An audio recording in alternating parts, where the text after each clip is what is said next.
Hi there, I'm Adrian, and this is not the Decades Challenge HBCU edition, but this is a bonus episode, and I hope you enjoy it. If you are in any way plugged into the Sims universe, you already know that on March 15th, 2022, a major update occurred. And as a creator of Decades Challenge content, this is life altering. So I'm very excited about it. Now, I know that you've probably heard about this from other sim creators and watched videos and all of that, so I'm not going to bore you by repeating content that already exists. I'm just going to commit this video to how it affects Decades Challenge players and how it just changes the dynamics of the game. So I'm very excited. So step one, let me tell you who I've got here. This is Del Sol Valley. I've got 4 active households here, and they are all related, and I'll tell you how. This is our primary family, the elderberry. This is Amelia, and also her live-in boyfriend slash fiance, Dr. Shakur Asim. And this next door is Amelia's sister, Faith, and Faith has 2 little boys and a new baby, and her husband is a cop. His name is Eddie Ramos. Now, across the way is the Bayard family. And I don't remember her first name, but she's a very distant cousin of the sisters here. So there she is with her husband and her teenage son, and she just had a baby as well.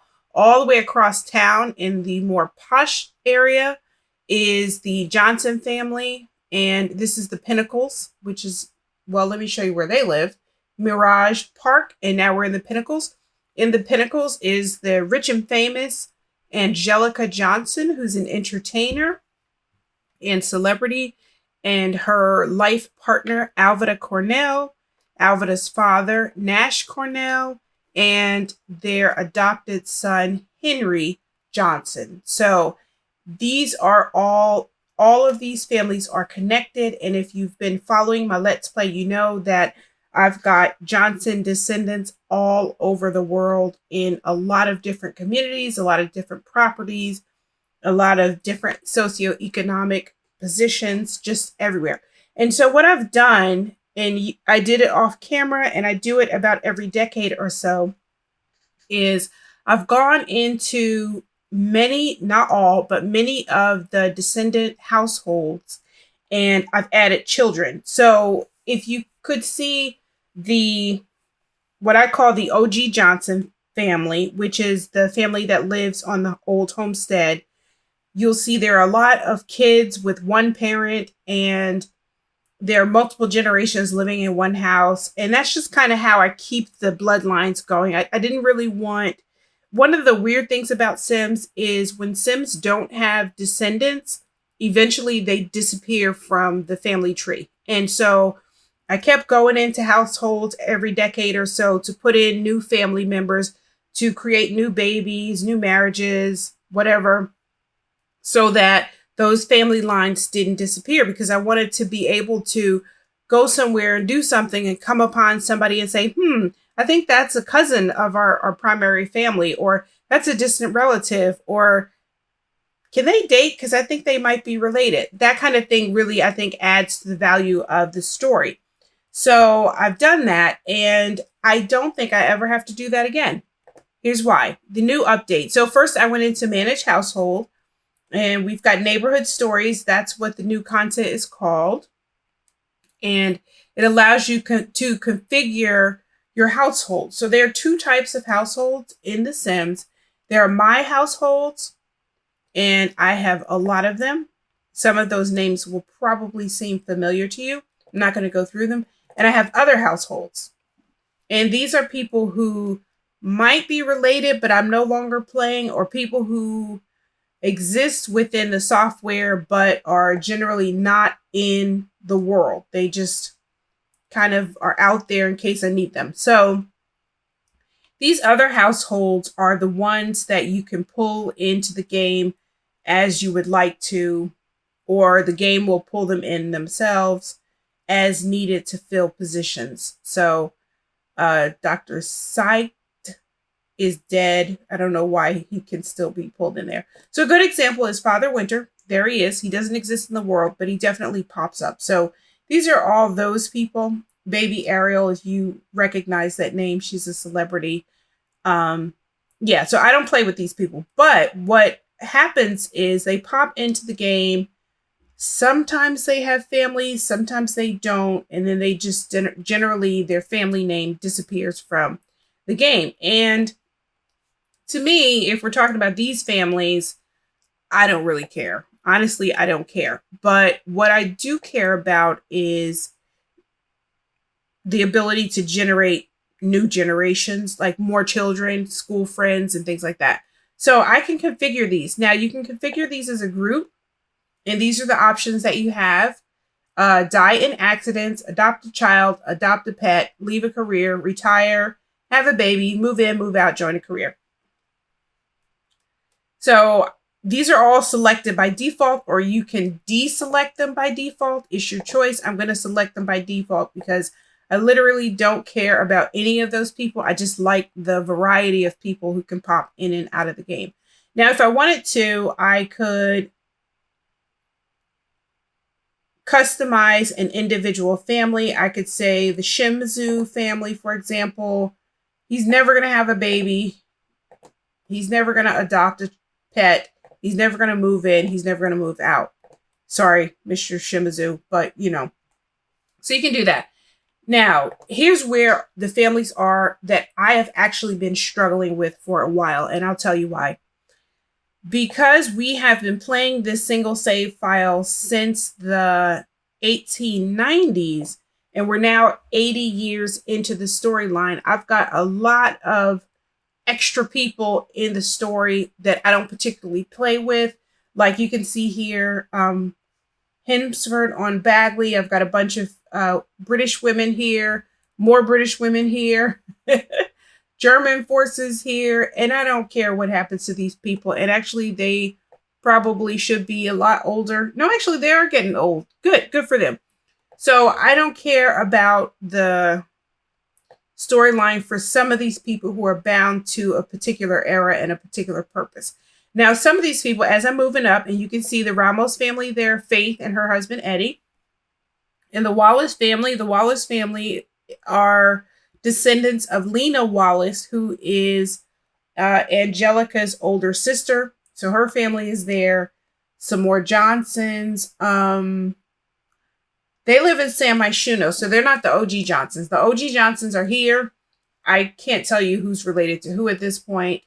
The Pfeiffers, Lizzie, what was her last name? Oh, I forgot her last name. Lizzie was part of, Lizzie's mother, Beth, was adopted by Gladys Johnson. So Beth had a daughter, and then she died, and then Lizzie was raised and adopted by Anya Elderberry. So Lizzie's now an adult with her own family. You can see it here. I don't play her ever, but she does exist in my household. She does exist in the world. Now, I had gotten to the point where you're supposed to have, or the game recommends that you have 80 families that you manage. I had gotten to the point where I had about 180 families, and so I had to delete a bunch of them, get rid of some of them, deactivate some of them, and change my maximum to 100. It was actually at 200. I backed it down to 150, and so it's now at 150. I would still like it to just be 80. I don't want to manage all of these households, but here's where this neighborhood stories can help.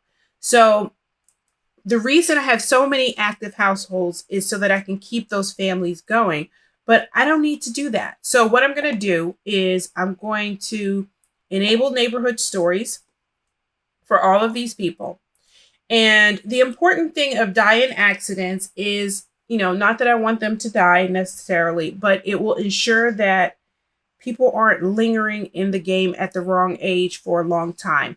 These OG Johnsons, they are all out of age order and they're attached to the wrong generation. So this will ensure that they're processing as they should. Sorry to make that really unsympathetic, but it is what it is.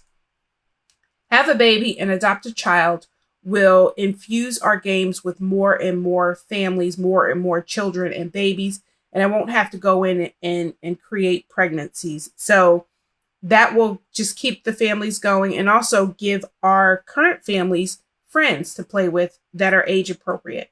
Move in, move out, don't care. Adopt cats and dogs. Now, if you notice, I never play with cats and dogs. I love cats and I love dogs, but I don't like them in The Sims. I think they require too much attention, and they also take up a space in the household that could be occupied by a human. So I never actually have cats and dogs in my active household. So you never get to see the dog, you never get to see the cat. But in this case, there will be dogs and cats in my Let's Play because other people will adopt cats and dogs. So you'll see them as part of other households. And I think that's nice. I think other people should have cats and dogs.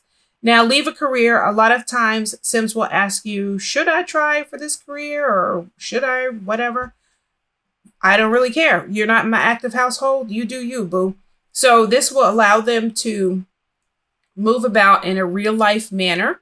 Retire is also cool because they can retire without working themselves to the end of life. Move in and out is just a nice feature. And then join a career.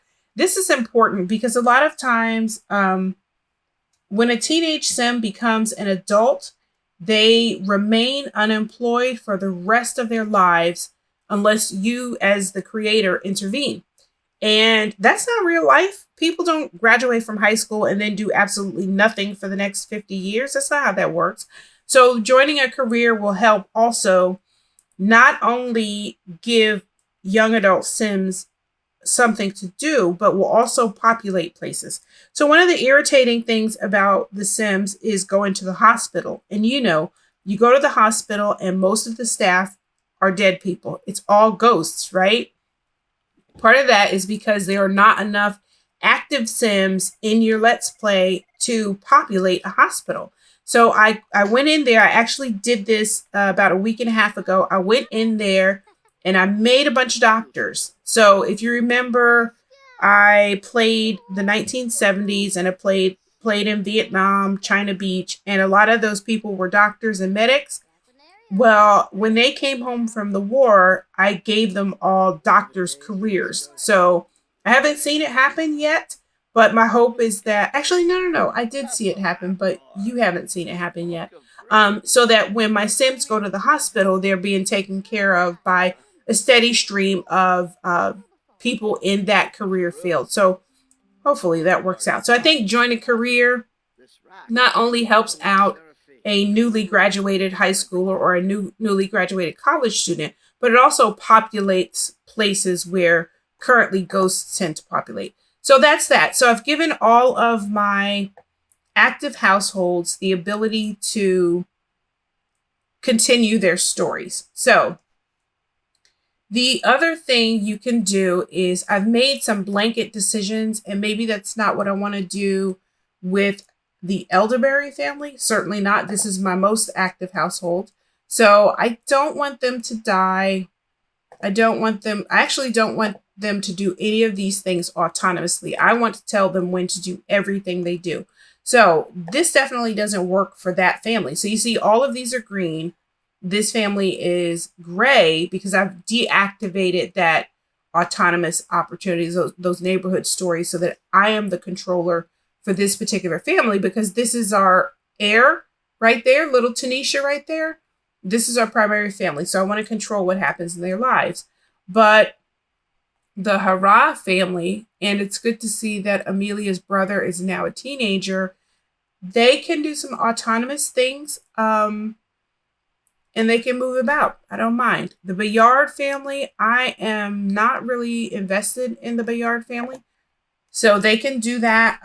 Swinsons, I don't care about them. The Assims. Now, the Assims, you may not know the Assims yet because they're fairly new. They are Shakur Asim's family. And I do want to control a little bit about them. Now, 2 of them are elders, so probably retire from career is a good idea. But I don't want them to move in or move out. I want to keep them in the neighborhood they're in. Actually, do I? Okay. I actually do want them to move in and move out. No, I don't. And I don't want them to adopt a child either. And have a baby is okay because they do have 2 daughters. One of them could get pregnant. I don't know these people that well, but I want to control them a little bit. So this allows me to go in here family by family and control the ones that I really want to control. Okay, I think she's okay where she is. And some of them, I don't even know who this couple is. Honestly, I have no idea who these people are. I just don't know. Okay. So they can control themselves. Let's see.